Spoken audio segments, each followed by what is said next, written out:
lahat naman ng senador, kahit 7 lang yung re-electionist ngayon, at yung iba tatakbo sa local, yung mga ibang senador na hindi tumatakbo ngayon, tatakbo sila in 3 years sa 2028. So gusto nila i-secure yung ganung klaseng political future nila, no? Lalo na alam nila na napakataas ng approval rating ng mga Duterte sa Mindanao, mahigit 80% pa rin. Pero ang hindi nila nakikita, pwedeng mawala yan, pwedeng magbago yan. Haba pa 3.5 years pa . At ang hindi nila kinakalculate ay ano ang magiging epekto sa kanila kung magalit yung mga tao na sa ngayon ay indicatively doon sa mga lumalabas na mga radio survey ay talagang overwhelming. Gusto nang matuloy itong trial, no? Dahil huwag mong kalimutan, pag mayroong impeachment, lahat ng Pilipino abogado.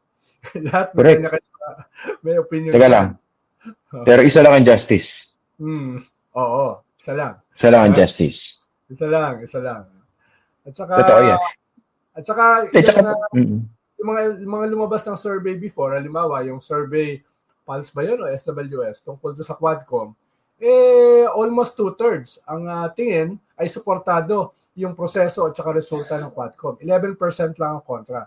So kung ito ay i-dribble nila at kung eventually sila ay puposisyon in support dun sa Vice President, masusukat at mahatulan sila ng mamamayan. Kaya yun yung isang hindi nila nakakalculate ng maayos. Halimbawa, pag dito sa impeachment, kung payagan na ng AMLA na buksan yung bank account ng Vice President at totoo yung sinasabi ni Senator Trillanes na may mga pumasok na mga milyones galing sa mga drug lord, weteng lord, pogo lord, ay medyo tatamaan dyan yung mga senador na nagdi-dribble, yung mga senador na pinapabagal yung proseso, yung mga senador na boboto in favor o against sa conviction ni Vice President Sara Duterte. So, yan yung mga variables na hindi pa sinusukat o kinakalculate ng mga senador na parating na yan. Siguradong-sigurado. Okay, pag-usapan natin specifically yung pressure justice dito kay Senate President Chis Escudero. Kasi nung babalikan natin 2012 impeachment trial ni Renato Corona, syempre nag-shine doon si Juan Ponce Enrile. Diba? The way he handled the whole trial and proceedings. Pero dito, gaano kabigat yung pressure kay Chis Escudero? Lalo kung meron siyang siguro tinitingnan sa kanyang political future. Kunwari, balak na mag-vice president. Diba? Ano yung mga pressures na nakikita natin dito for Senate President Chis? Tingin ko malakas yung pressure sa kanya dahil alam mo naman si Chis, meron niyang ambisyon. Nung una nga, balak niyang tumakbong presidente. Diba? Nung 2010. Tapos tumakbo rin siyang vice president noong 2016, no? Hindi nagtagumpay yung kanyang mga balak. Pero baka ito na para sa kanya yung last run niya. Kaya medyo mataas yung stakes para sa kanya. Ikalawa, baka gusto niyang bumawi dahil alam ko medyo may sumama ng loob sa kanya nung bumoto siya for conviction ni Corona. Dahil nung simula, parang hindi yun yung kanyang inclination. Pero sa dulo, kasama siya doon sa 20 na bumoto for conviction. Alam ko, may mga makapangyarihang grupo na naasar sa kanya o nagalit sa kanya. Baka gusto rin niyang bumawi doon sa grupo na yon, no? Pero like any politician, depende kung ano naman yung magiging counter pressure ng ibang mga grupo na for conviction, no? Depende rin kung ano yung i-offer sa kanya. Tsaka yung public pressure kasi yun ang isang hindi mo mabibitawan dyan . Diba? Kung merong overwhelming public pressure for conviction dahil nakita na malakas ang ebidensya, how can you vote against it? Diba? Anong klaseng political calisthenics ang gagawin mo to avoid it?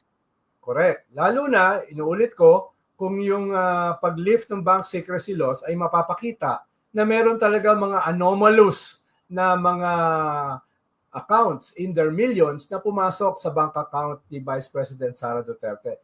Kung yun ay mapapatunayan, ay tingin ko ay may implicate sila ron kung sila ay boboto for conviction, against conviction. Pag-usapan natin yung option. Game changer. Oo. Okay. Of course, sinabi naman ng Vice President na wala pa sa option yung yung resignation. Pero whether you like it or not, option ng resignation, di ba? I know early pa para pag-usapan ito dahil wala pa sigurong pressure, wala pa nilalabas sa ebidensya formally sa impeachment trial. Pero essentially, how should she consider this option? Dapat ba eventually, kunwari, malakas ang ebidensya, mag-resign na lang siya para hindi siya makonvict at makatakbo pa siya sa 2028.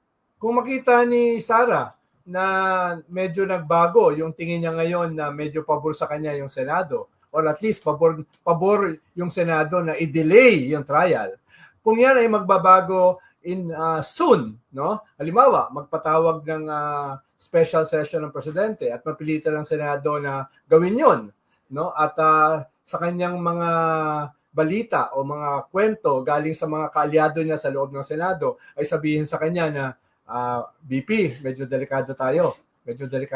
Doon pwede niyang baguhin yung kanyang chill na conduct dito sa kanyang press con nung Biyernes, no? So, yun yung pwedeng mag-turn ng tide. Okay. In the meantime, ano yung homework dito ng Malacanang? I know, Justice, wala kang alam sa mga ganitong bagay, di ba? Pero ano ba yung homework dito ng Malacanang? Una ay yung presidente ay talagang mag-request na ng special session, no? Yung sinasabi ni Justice Carpio na hindi, pag humingi siya ng special session, yung kanyang kine-create na mythology na wala siya kinalaman dito at hindi niya gusto ito, ay baka naman mawasak. Not necessarily. Dahil pwede naman sabihin ng presidente, nasimula na yung impeachment na-transmit na Ang linaw sa konstitusyon na dapat forthwith, dapat immediate Tapos hindi ginagawa ng Senado. Mga almost 4 months pa bago nila gawin sa Hunyo. At pagdating ng Hunyo ay baka maipit na yan, no? So pwedeng sabihin ng presidente, hindi, ginagawa ko lang yung aking tungkulin bilang presidente in relation sa konstitusyon na dapat gawin na ito ng Senado dahil na-transmit na sa kanila. Ngayon, yung reklamo ng Senado na bakit naman napaka-late na, it doesn't matter na i-transmit na sa kanila whether late o hindi. Ibig sabihin, late man o hindi, kailangan nilang gawin yung kanilang tungkulin. Parang parang commandment yan ng konstitusyon. Walang alinlangan yung konstitusyon diba? Pag na-transmit sa kanila, gawin na nila forthwith. Ibig sabihin, immediately. Wala namang nuancing yung konstitusyon doon. Magmumukha silang hindi sumusunod sa konstitusyon. Mga senador pa naman sila.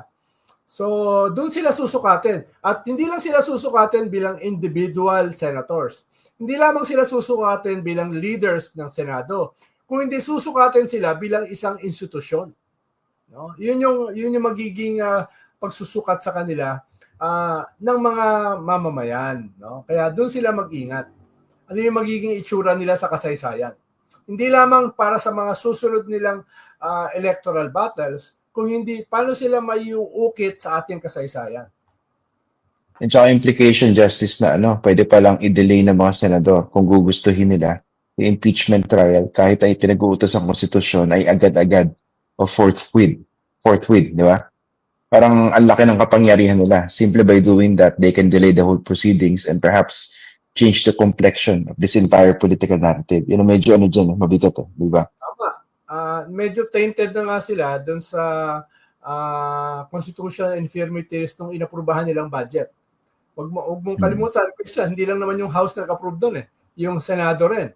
No? At malinaw naman, may constitutional infirmities yun. Tapos madadagdag pa ito na ayaw nilang sundin yung konstitusyon, yung mandate, yung commandment ng konstitusyon na harapin kaagad, i-constitute kaagad yung sarili nila as an impeachment, as a trial court.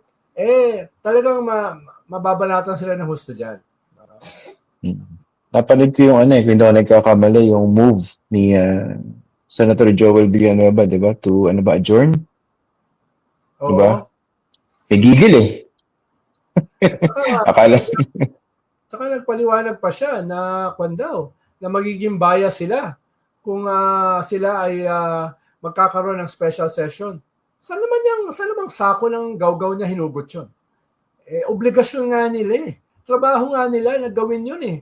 Tapos ngayon magmumukha silang bias. Ngayon sila nagmumukhang bias. No? Ngayon sila nagmumukhang bias nung ayaw nilang mag-hold ng special session. Exactly yung opposite.